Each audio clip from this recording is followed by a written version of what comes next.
नमस्कार बच्चों, मैं doctor Jitendra Kumar Maruthiya, associate professor इतिहास विभाग, सम्राट पृथ्वीराज चौहान राजकीय महाविद्यालय अजमेर। महाजनपद पढ़ रहे थे और हमने महाजनपदों के नाम और उनकी राजधानियाँ और उनकी विशेषताओं के बारे में अध्ययन किया था। और अब हम गणराज्य की तरफ बढ़ रहे हैं।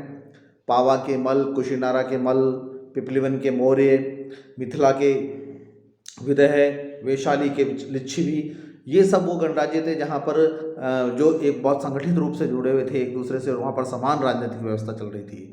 अब गणराज्यों का जो विस्तार, विधान और प्रशासन था, बुद्धकालीन अगर गणराज्यों की बात करें तो शासन पद्धति को समझने के लिए हमें लिच्छियों के, शाक्यों के संबंध में जो है तत्कालीन साहित्य में मिलने वाले संदर्भों को पढ़ना पड़ेगा। यानी आदर्श रहे हैं लिच्छवी और शाक्य गणराज्य तत्कालीन गणराज्य गणतंत्रात्मक व्यवस्था के लिए।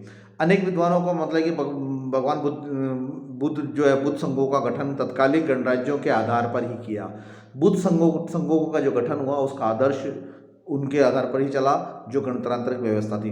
केंद्रीय शासन व्यवस्था था, प्रमुख अध्यक्ष निर्वाचित व्यक्ति होता था और अनेक थे। और ऐसा माना जाता है कि लगभग जो 6-7 हज़ार राजाएँ, यानी छोटे छोटे राज्यों को भी महाजनपदों में मिलाया गया था और उनको राजा की उपाधि दी गई थी, ऐसा प्रतीत होता है। सेनापति और भंडारिक मुख्य होते थे।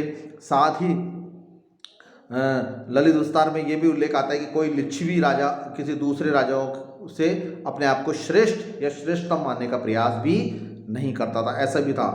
लगभग 7,000 लिच्छियों का है और केंद्रीय शासन व्यवस्था थी। अंतिम अधिकार राजा के पास होता था जो महाराजा अधिराज की उपाधि धारण करता था और वह सारा का सारे कार्य जो है खुद के स्वयं के ऊपर लेता था। यूनानी लेखक भी इस बात को बताते हैं। स्ट्रैबो जो यूनानी लेखक है उसने ये बात इंगित की है कि भारतीय गणराज्य की शासक सभा के सदस्यों की संख्या 5,000 के लगभग होती थी। यानी प्राचीनतम इनमें ये 5,000 के आसपास छोटे छोटे गणराज्य कहे जाते थे। और जो शाक्य गणराज्यों के प्रमुख प्रधान जो थे वो निर्वाचित होते थे। और जैसे हम उदाहरण दे रहा हूँ मैं शाक्य गणराज्य का, तो राजा शुद्धोधन जो थे, जो सिद्धार्थ के पिता थे, महात्मा बुद्ध के पिता थे, वो शाक्य गणराज्य के होते थे और वही सारा कार्य करते थे। और ललित विस्तार जो किताब है उसमें भी यही कहा गया है। अब प्रांतीय, ये तो हुई केंद्रीय शासन व्यवस्था और उनके सलाहकार होते थे, राजा की उपाधि से ऊपर होते थे और जो सब जो प्रमुख होता था वो महाराजा अधिराज होते थे।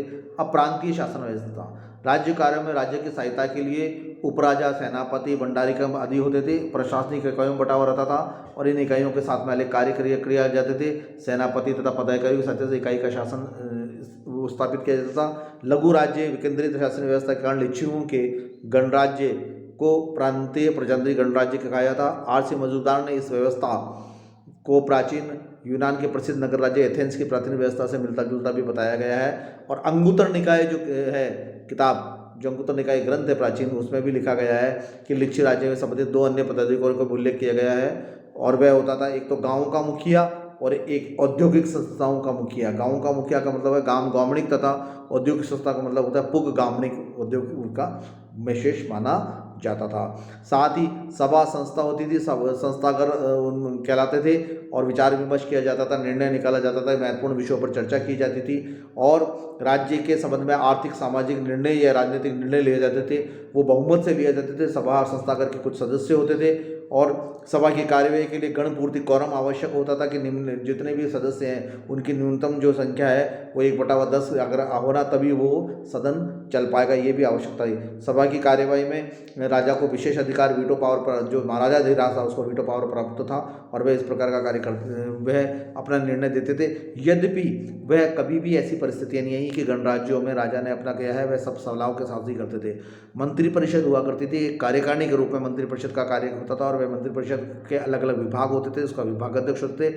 कल्पसूत्र जो है उसमें ये इस बात का वर्णन भी किया गया है कि 7-8 हज़ार मंत्री, यानी जो है उस समय के माने जाते थे, जो 5,000 गणराज्य थे। और उसमें एक सार्वजनिक सभा होती थी जिसको हम साधारण सभा कहा जाता था और सार्वजनिक सभा में सारे कार्य किए जाते थे।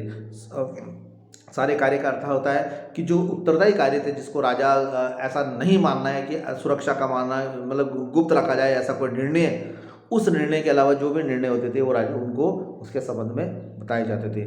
अब महात्मा बुद्ध का मानना था कि बज्जी लोग उस समय में अजय अविजित रहेंगे, इसलिए ये जो नियम कायदे थे वो सब उनके अनुसार चलने के लिए होते थे। और न्याय व्यवस्था बहुत उत्तम थी। न्याय के अधिकारी होते थे। दो प्रकार से न्याय व्यवस्था थी, एक स्थायी न्यायालय थे, एक भूमिकृत न्यायालय थे। दो प्रकार के कानून थे, एक फौजदारी कानून था, एक दीवानी कानून था। फौजदारी कानून मैं आज बना हूँ, उस समय ये नहीं था कि कत्ल या लूटपाट उनका का निर्णय अलग होता था और लगान राजस्व और इसका जो होता था भूमि का उसका अलग होता था। अब गणराज्य के ऐसा सब कुछ होने के बाद, इतनी बढ़िया व्यवस्था होने के बाद गणराज्यों का पतन क्यों हो गया? गणराज्यों के पतन के एक सीधे सीधे कारण है कि लोकतंत्र में राजतंत्र की दृढ़ता नहीं रही, संघ भेद रहा, जो है राजाओं की जो साम्राज्यवादी व्यवस्था थी। संघ भेद का मतलब अर्थ होता है कि जो जितने भी राजा थे वो एक पीढ़ी तक तो समायोजन कर लिया, लेकिन जब जैसे ही दूसरे राजा एक राजा के अगली पीढ़ी आई उनमें वो सामंजस्य से नहीं हो पाया। और लोक परंपरा में राजतंत्र की जो है दृढ़ता, अब लोक परंपरा में जो होता था कि लोगों का परंपरा के बाद एक अलग होना और राजा का वैभव, दोनों एक विरोधाभासी है।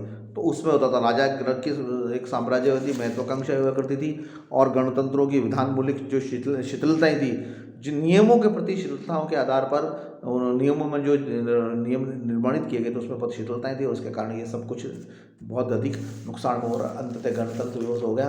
और अब हम आगे जैन धर्म और बौद्ध धर्म के बारे में अध्ययन करेंगे।